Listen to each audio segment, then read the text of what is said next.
That's incredible.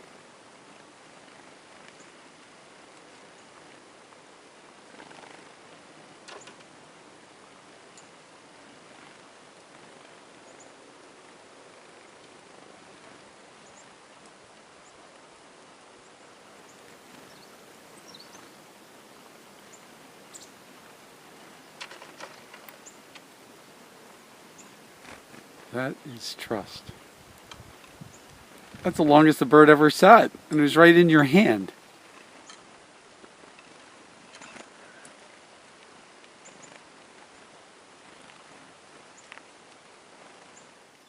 You may be wondering how we got the birds to land and feed from our hands.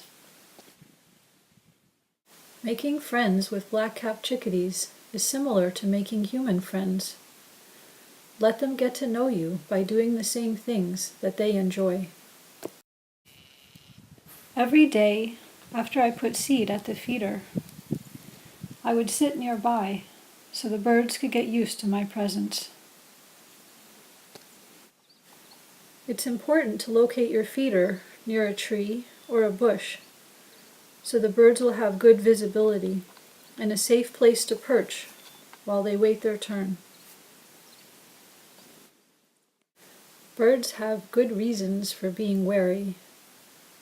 Their safety depends on being cautious about picking their friends. I put out seed 3 times a day, and I made myself as warm and comfortable as I needed to be so I could sit outside for 10 or 15 minutes at a time. I did this for 1 month. Wearing a wide-brimmed hat seemed less intimidating, and it gave the chickadees a place to land. I covered the brim with black oil sunflower seeds. Those are chickadees' favorite wintertime treat. At first the birds abandoned the feeder, and it seemed like nothing was happening. Don't be fooled. Birds can recognize individual humans by face and voice. The birds were watching carefully from a distance. Once the birds got to know me, they returned to the feeder even in my presence.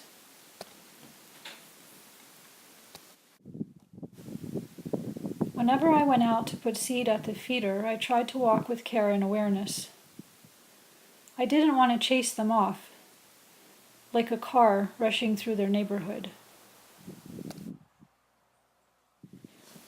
I tried to walk in as slowly as possible, and I would pause if there were any birds waiting to feed. It wasn't about sneaking up on them. To me, it was about letting them know that I respected their space.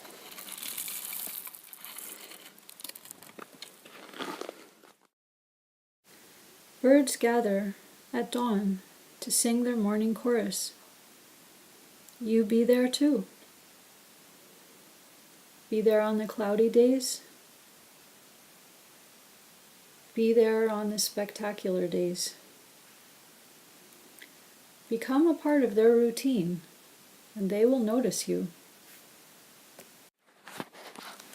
Every species of birds has its own threshold of tolerance for human presence. Chickadees are more comfortable than other birds being close to humans.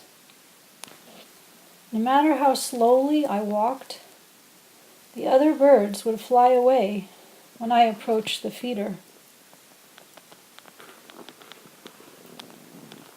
I noticed that the chickadees were learning to take advantage of this, and they were zooming in to take their turn at the feeder without the presence of the larger dominant birds. This was a good sign. It meant they were learning to trust me, and I was ready for the next step. One cold day, I made myself the only feeder. This process works the best in the cold months when the chickadees need the food you're offering. At first, they'll fly all around you, making warning calls. And then the energy changes into an adolescent game of dare.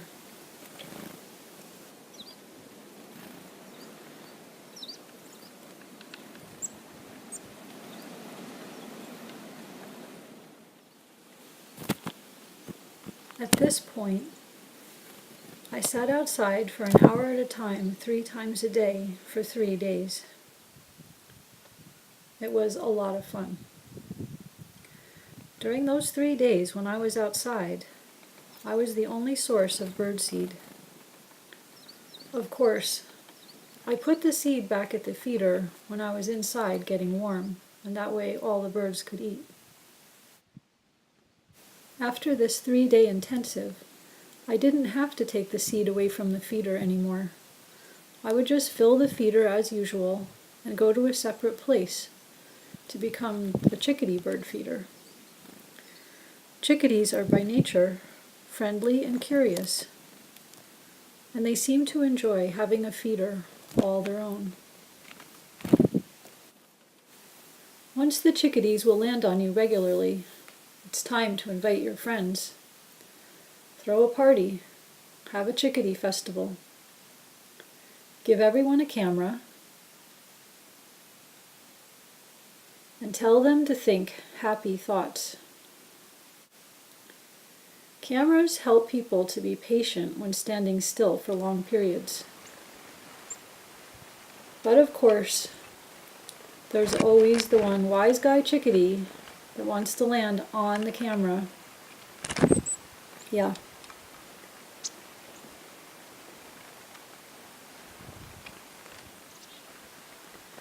I was very surprised at how readily the chickadees were to land on my friends.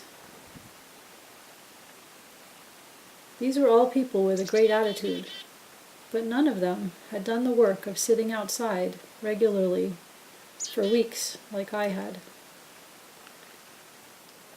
It seemed as though, once the chickadees trusted me, they also trusted my friends.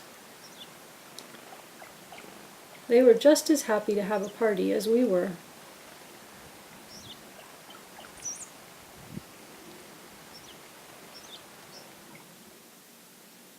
Go outside every day and give thanks for the good things in your life, and the chickadees may join you.